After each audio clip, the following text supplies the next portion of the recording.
अरे मारे सरवा हो, मारा ससुर, मारा बुढ़ाई बेर, आज बुढ़ाई हो गई, आज ये बैठे मार रहे हम 100 नंबर फोन लगावत आइए जवन आई है तो का हम आज कटवाए दे भाई। तू ससुर फोन लगाओ हम फोन लगाओ, पहले 100 नंबर पहले लगा दे।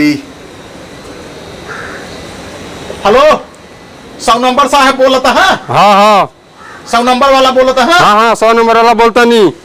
एक काम करो साहब, हमार बेटवा हमका कट्टा मार दे बा। क्या क्या क्या खातिर झारा कैलो? हमार बेटवा खोदो बोझ दे बाटे है। अच्छा जल्दी साला का सारे पकड़ा तो। ठीक बा तनी, ठीक बा। तू फोन लगाओ था ससुर, हम फोन लगावत है। लगाई फोन, लगा तो हम फोन लगा। साहब बुलावा। आवत है साहब, हाँ बतिया। हेलो हाँ साहब, कहाँ से बोलते हो?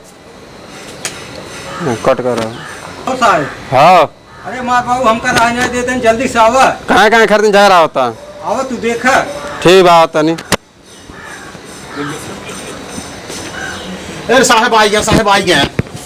कहो कहाँ खरीद जा रहा हो कैलो जान? अरे साहब मार बेटवा कट्टा में मार दे बाटे है। कहाँ खरीद मरल से? अरे ओका पकड़ के ले जाओ का सारे ओका टंगारी फंगारी तो नहीं आवा। कहाँ खरीद मरले रे?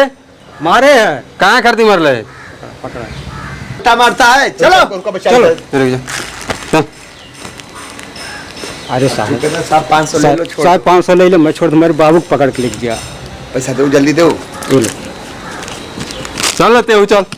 बाप हमको क्यों ले जाओगे? चल चल हमको क्यों ले जाता है? चल चल। अरे बेटा मैं समझता है हम हमारे बेटवा हमें कट्टा मारे, हमका काहे ले जाता है? कहाँ कहाँ मरल से? अरे चल कैसे अनेरे कैसे ले जावे? ऐसे कैसे मार दिला से?